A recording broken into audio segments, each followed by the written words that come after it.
Now, there's another cracking yarn you and James Madden had in the media section today. I've got to get you to tell it to us. It's about the ABC staff and Australia Day. Tell us what went on here.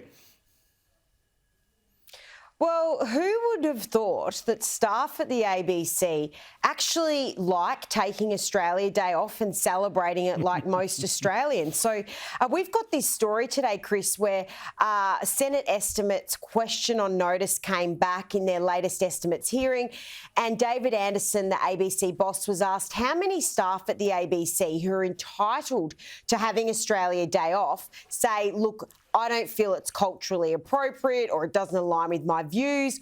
I'm going to work on Australia Day and take that day as another day off, which is more appropriate.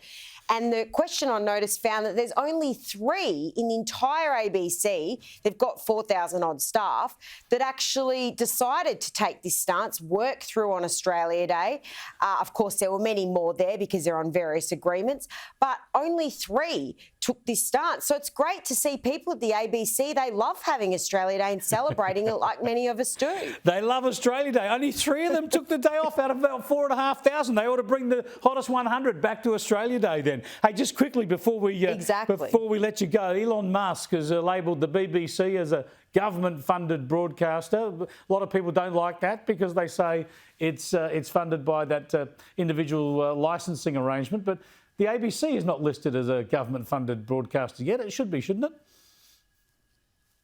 Well, there's people on Twitter making a lot of noise and tagging Elon Musk today, saying, can we tag the ABC and say they're a government-funded organisation? So let's watch this space, Chris, because I think if Elon Musk does this, there'll be quite an uproar. Sure will. Thanks for joining us, Sophie. Appreciate it.